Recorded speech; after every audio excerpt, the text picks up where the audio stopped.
Good afternoon students. आज तारीख 15 दिन गुरुवार को हमारा जो टर्न चलता है वो आज हमारा सामाजिक विज्ञान में पृथ्वी और हमारा आवास का है।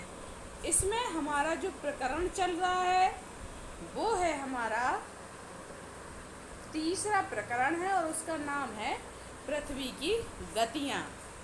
मतलब पृथ्वी गति कैसे करती है या क्या कहलाता है। तो मतलब यहाँ आज हम इसके बारे में आपको बताएंगे। जैसा कि आप जानते हैं पृथ्वी की गति दो प्रकार की होती है, घूर्णन एवं परिक्रमण। कौन कौन सी? घूर्णन और परिक्रमण। पृथ्वी का अपने अक्ष पर घूमना घूर्णन कहलाता है।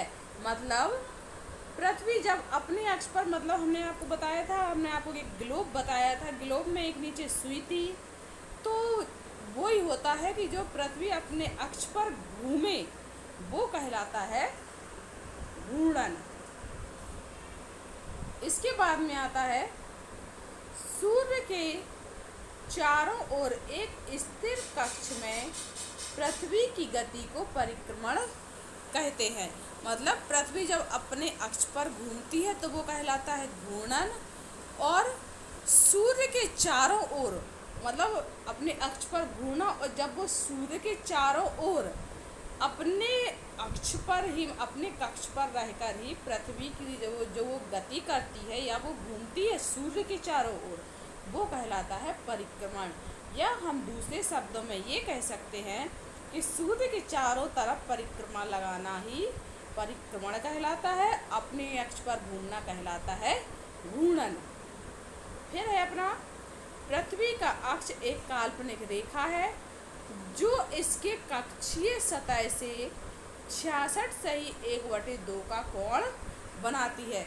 मतलब पृथ्वी का अक्ष है वो एक काल्पनिक है, मतलब ऐसा नहीं है कि कोई एक कक्षा हो या कोई एक, मतलब ये हमने आपको एक काल्पनिक रूप से बताया है। जो इसके कक्षीय सतह से, मतलब जो इसका जो मेन सतह है वो सुई है, वहाँ से 66 सही 1/2 का कोण बनाती है।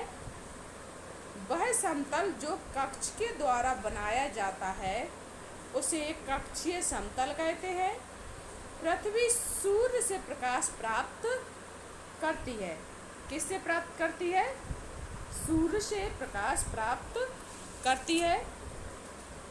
पृथ्वी का आकार गोले के समान है, इसलिए एक समय में सिर्फ इसके आधे भाग पर ही सूर्य की रोशनी होती है। मतलब पृथ्वी का आकार गोल है, जो वो उसका आकार है जो सूर्य के सामने रहेगा, तो जो सूर्य के सामने रहेगा उधर होगा अपना दिन, और जो सूर्य से क्योंकि पीछे रहेगा वो होगा वहाँ पर रात। तो ये यहाँ पे दिया गया है, इसलिए एक समय में सिर्फ इसके आधे भाग पर ही सूर्य की रोशनी प्राप्त होती है। मतलब हम आपको एक अच्छा उदाहरण बता रहे हैं कि आप जहाँ पर अपना बल्ब जलता है उसकी तरफ मुँह करके खड़े हो जाएं, तो जो बल्ब का प्रकाश होगा वो हमारे चेहरे की तरफ पड़ेगा, तो वो कहलाएगा अपना दिन। और जब हमारी जो पीछे का परछाई पड़ती है वो होती है परछाई, मतलब उसे हम रात मान लें। कहने का तात्पर्य है कि ऐसे ही होता है पृथ्वी में। जो पृथ्वी के सामने वाला भाग सूर्य के सामने होगा तो वहाँ पर होगा दिन, और जो पृथ्वी का पीछे वाला भाग है वहाँ पर होगा रात। सूर्य की ओर वाले भाग में दिन होता है, जबकि दूसरा भाग जो सूर्य से दूर होता है वहाँ रात होती है। ग्लोब पर यह वृत्त जो दिन तथा रात को विभाजित करता है उसे प्रदीप्ति वृत्त कहते हैं। क्या कहते हैं? प्रदीप्ति वृत्त कहते हैं। यह वृत्त अक्ष के साथ नहीं मिलता, जैसा कि आप चित्र 3.2 में देख सकते हैं। आपका जो चित्र दिया है 3.2, उसमें देखना आप पृथ्वी अपने अक्ष पर एक चक्कर पूरा करने में लगभग 24 घंटे का समय लेती है। कितना लेती है? 24 घंटे का समय। घूर्णन के समय काल को पृथ्वी दिन कहा जाता है। मतलब जब घूर्णन करती है पृथ्वी तो वो कहलाता है दिन। यह पृथ्वी की दैनिक गति है। मतलब ऐसा नहीं होता है कि पृथ्वी कभी कभार घूम जाए तो दिन हो जाए। जो ये पृथ्वी घूमती है, प्रकाश होता है, ये प्रतिदिन का उसका काम है। इसके बाद में हमारा आता है, हम आपको थोड़ा चित्र के बारे में आपको बताएं। ये है